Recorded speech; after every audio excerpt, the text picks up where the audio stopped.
ഫെമിനിച്ചി ഫാത്തിമയെ അബ്രപാളയിൽ ഗംഭീരമാക്കിയ ഒരു തൃത്താലക്കാരിയുണ്ട്. Shamla Hamsa, welcome to the show. Shamla ഹംസയിൽ നിന്ന് ഫെമിനിച്ചി ഫാത്തിമയിലേക്കുള്ള ദൂരം എത്രമാത്രമായിരുന്നു? ഷംല ഹംസയിൽ നിന്ന് ഫെമിനിച്ചി ഫാത്തിമയിലേക്കുള്ള ദൂരം ഒരുപാടുണ്ട്. കാരണം ഞാൻ പേഴ്സണലി അങ്ങനെയുള്ള ഒരാളല്ല, ഫെമിനിസ്റ്റ് ഫാത്തിമയല്ല. പക്ഷേ ഫെമിനിസ്റ്റ് ഫാത്തിമേനെ പോലെ ഒരുപാട് പേര് എനിക്കറിയാം, എനിക്ക് പരിചയമുള്ള ആളാണ് ഫെമിനിച്ചി ഫാത്തിമ.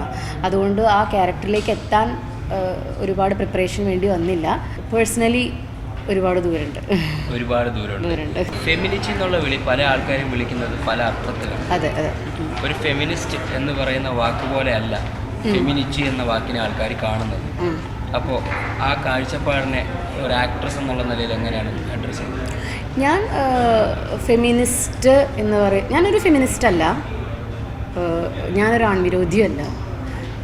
എല്ലാ ഫെമിനിസ്റ്റുകളും ആൺവിരോധികളാണെന്നാണ് ആളുകളുടെ വിചാരം. അങ്ങനെയല്ല. ബട്ട് എനിക്ക് ഭയങ്കര പ്രൗഡാണ്. എന്നെ ഫെമിനിറ്റി എന്ന് വിളിച്ചാലും ഫെമിനിസ്റ്റ് എന്ന് വിളിച്ചാലും I M so proud about that. പിന്നെ ഈ സിനിമയിൽ ഫെമിനിസം എന്ന് പറഞ്ഞാൽ ആണുങ്ങൾക്കും പെണ്ണുങ്ങൾക്കും ഒരുപോലെ ഉള്ള സംഭവമാണ്.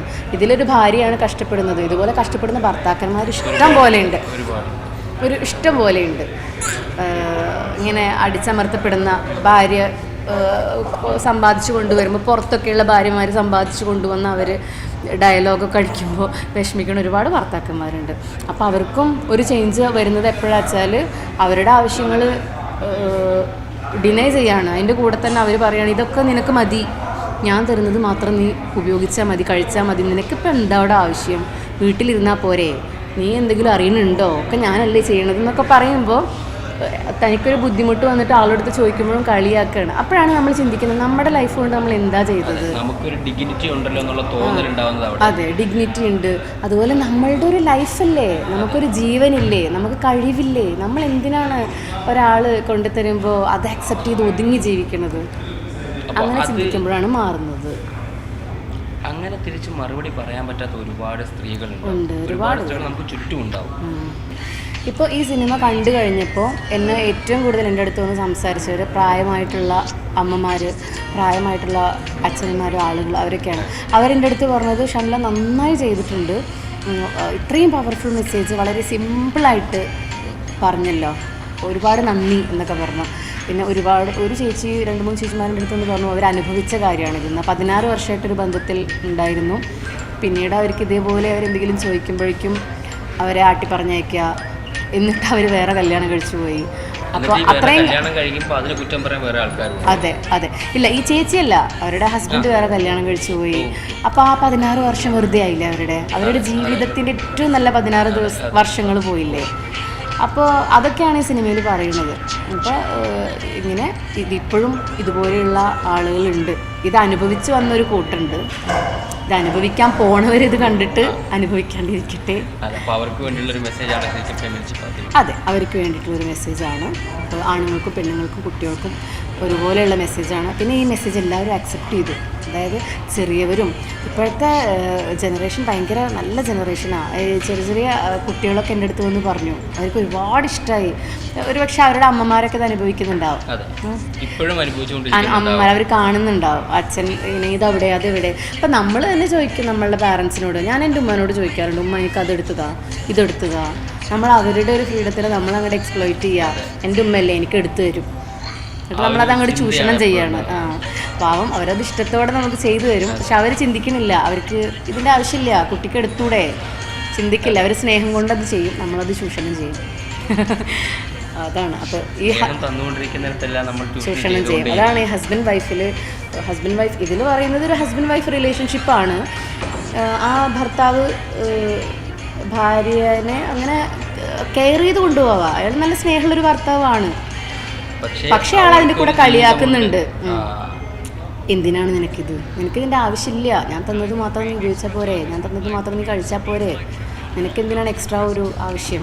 ഐഡന്റിറ്റി മിസ്സാവുന്നതിനേക്കാൾ വലിയൊരു നഷ്ടം ജീവിതത്തിൽ ഉണ്ടാകാറില്ല. അതെ അതെ അതെ. ഫെമിനിറ്റി ഫാത്തിമ പറഞ്ഞു വെക്കുന്ന ഒരു സ്വാതന്ത്ര്യത്തിൻ്റെ കഥയുണ്ട്. ആ സ്വാതന്ത്ര്യം എങ്ങനെയാണ് ഡിഫൈൻ ചെയ്തത്? ഒരാളുടെ സ്വാതന്ത്ര്യം എന്നുള്ളത് ഒരു ഫ്രഷ് എയർ കിട്ടിയത് ഒരു അനുഭവമായിരിക്കും. അങ്ങനെ ഒരു സ്വാതന്ത്ര്യം കിട്ടുന്ന ആൾക്ക് അതുവരെ അയാൾ ശ്വസിക്കുന്നതെല്ലാം വേറെ എന്തോ ആണ്.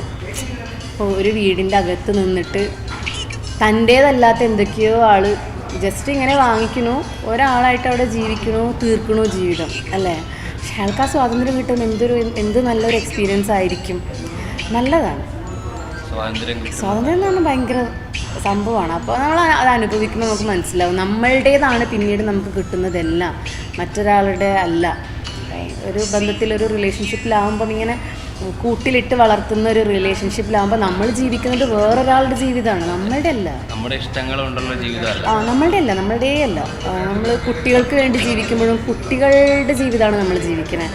ഭർത്താവിന് മാത്രം വേണ്ടി ജീവിക്കുമ്പോൾ ഭർത്താവിൻ്റെ ജീവിതം മാത്രമാണ് നമ്മൾ ജീവിക്കുന്നത്, നമ്മളുടേതായിട്ടുള്ളൊരു ജീവിതമല്ല. അതുപോലെ ഭർത്താക്കന്മാർ എത്രയോ പേര് കഷ്ടപ്പെട്ട് മക്കൾക്കും ഭാര്യയ്ക്കും വേണ്ടി കഷ്ടപ്പെടുന്നവരുണ്ട്. അയാളുടെ ഡ്രീമൊക്കെ അങ്ങോട്ട് കളഞ്ഞിട്ട് ഈ കുടുംബത്തിനെ നോക്കാൻ വേണ്ടി കഷ്ടപ്പെടുന്ന ഒരുപാട് ഭർത്താക്കന്മാരുണ്ട്. അവരും ജീവിക്കുന്നത് അവരുടെ ജീവിതമല്ല, ഇവർക്ക് വേണ്ടിയുള്ള ജീവിതമാണ്.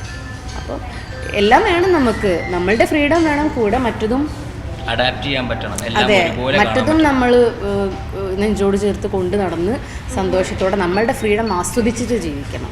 ഉപ്പേനെ ഇപ്പോൾ ഒരുപാട് ആൾക്കാർ കാണാൻ പോകുന്നുണ്ടല്ലോ, പ്രൗഡായിട്ടുള്ള ഉപ്പ എന്താണ് പറഞ്ഞത്? ഉപ്പ ആക്ച്വലി എന്നെ സപ്പോർട്ട് ചെയ്യാനുള്ള മെയിൻ കാരണം ഉപ്പാൻ്റെ കലാജീവിതം നഷ്ടമായത്, ഉപ്പ ചെറുപ്പത്തിൽ നഷ്ടമായത് ഞങ്ങളെ നോക്കാൻ വേണ്ടിയിട്ട്. എൻ്റെ ഉപ്പാൻ്റെ പേര് ഹംസ തൃത്താല.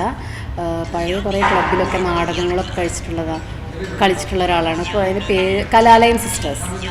അതെ, കലാലയം സിസ്റ്റേഴ്സ് തൃത്താലയാണ്. അപ്പോൾ തൃത്താലയുടെ അഭിമാനം എന്നൊക്കെ പറഞ്ഞിട്ട് എൻ്റെ ഉപ്പാനെ പറ്റി ആർട്ടിക്കിളൊക്കെ വന്നിട്ടുണ്ടായിരുന്നു പണ്ട്. അതിപ്പോഴും ഞങ്ങളുടെ വീട്ടിലുണ്ട്. അപ്പോൾ ഉപ്പ എന്നെ സപ്പോർട്ട് ചെയ്യാൻ കാരണം ഉപ്പാക്ക് അറിയാം നമ്മൾ കലാപരമായിട്ട് ഇഷ്ടമുള്ള ഒരാൾ. ഹീസ് നല്ലതായിട്ട് സപ്പോർട്ട് ചെയ്യും. അതുപോലെ നാട്ടുകാരും നന്നായിട്ട് സപ്പോർട്ട് ചെയ്യും. എൻ്റെ ഹസ്ബൻഡാണ് എൻ്റെ ഏറ്റവും വലിയ സപ്പോർട്ട്. പറഞ്ഞ പോലെ എൻ്റെ കല്യാണം കഴിഞ്ഞിട്ടാണ് ഞാൻ 2 സിനിമയും ചെയ്തത്. കുഞ്ഞുണ്ടായതിന് ശേഷമാണ് ഒരു സിനിമ ചെയ്യുന്നത്. ലസിൻ സോയ്. അപ്പോൾ ഒരുപാട് ഫാത്തിമമാർക്ക് മാതൃകയാവാൻ സാധിക്കട്ടെ. ഇനിയും ഒരുപാട് അർത്ഥതലങ്ങളുള്ള വ്യാഖ്യാനങ്ങളുള്ള സിനിമകൾ ചെയ്യാൻ സാധിക്കട്ടെ. All the best wishes. Thank you so much.